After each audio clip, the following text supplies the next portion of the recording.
War has always been a forge, a brutal workshop where fear meets ambition and necessity forces humanity to reshape the tools of survival. Every conflict pushes nations to build something faster, stronger, and deadlier than before. But there is one weapon, born from desperation and perfected through destruction, that changed warfare forever. A weapon so powerful that it could wipe out a city in seconds, shift the balance of nations, and rewrite the rules of global conflict. This is the story of how war created one of the world's most dangerous weapons, and why its legacy still shapes our world today.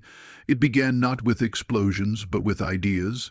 In the early years of the 20th century, scientists discovered that the smallest pieces of matter atoms held unimaginable energy.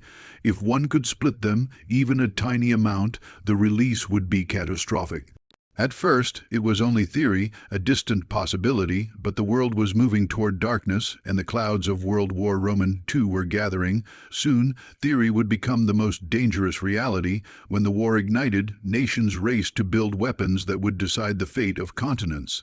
But behind the front lines, far from the gunfire, a different kind of war was being fought, one of intelligence, physics, and secrecy. Reports reached the United States that German scientists had discovered nuclear fission.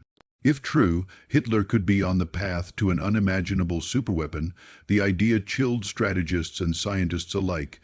If Nazi Germany built an atomic weapon first, the entire world could fall into darkness. And so, a project unlike anything in history was launched. A hidden city of scientists, engineers, soldiers, and workers known as the Manhattan Project. Spread across secret bases, powered by unlimited funding, and shielded with absolute secrecy, their mission was simple and terrifying: build the most powerful weapon ever conceived. What followed was a race against time.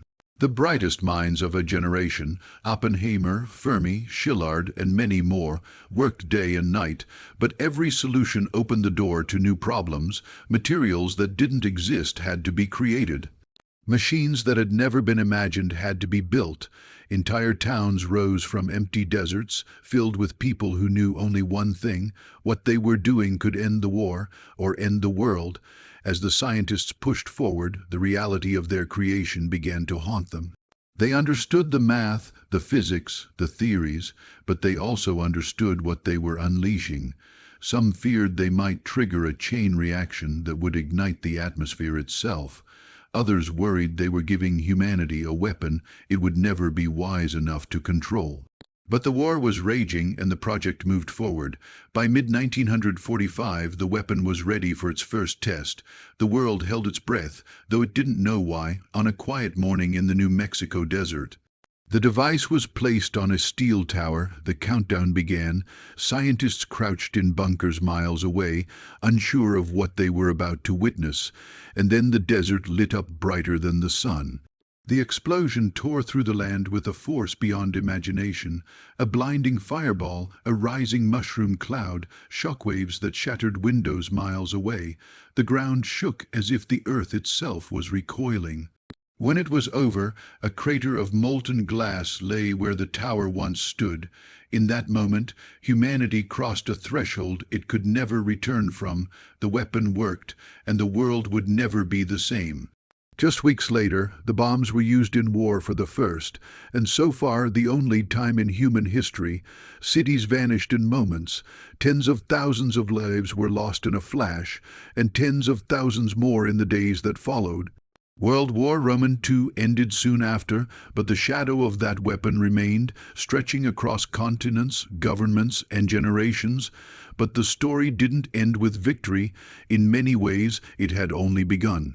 As the world rebuilt, a new conflict took shape: the Cold War, a quiet, tense struggle between superpowers, fueled not by armies clashing, but by the threat of annihilation. Nations understood that whoever had the biggest, fastest, or most precise nuclear arsenal controlled the balance of fear.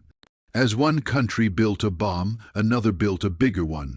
As one developed missiles, another created submarines that could fire from beneath the ocean.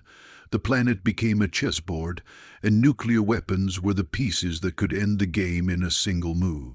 But with every new advancement came the chilling truth: the weapon designed to protect could also destroy everything, because nuclear weapons did something no other weapon in history had done. They made war between major powers unthinkable. Not out of peace, but out of terror, and still the march of progress continued. Scientists developed hydrogen bombs, far more powerful than those dropped in 1945. Tests shook remote islands and turned them into radioactive wastelands. Entire cities were modeled, built, and vaporized in controlled detonations. War had created a weapon that no war could survive.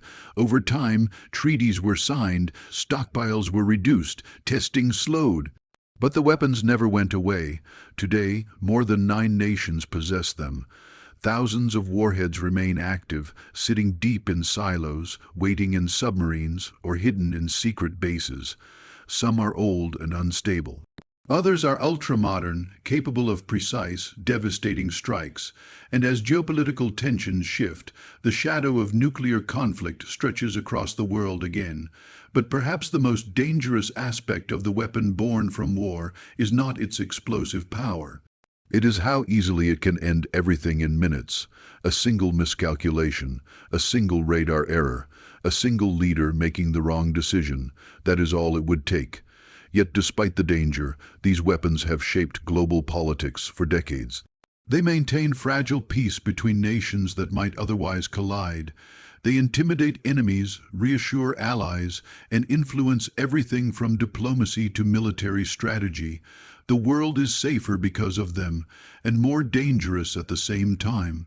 This paradox defines the legacy of the weapon born from World War II.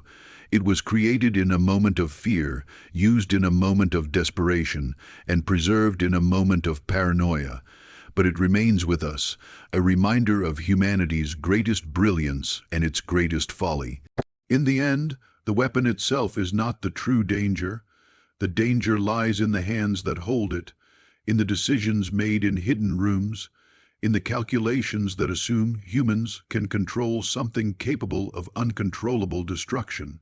War created this weapon, but peace depends on whether we choose to use it or never use it again.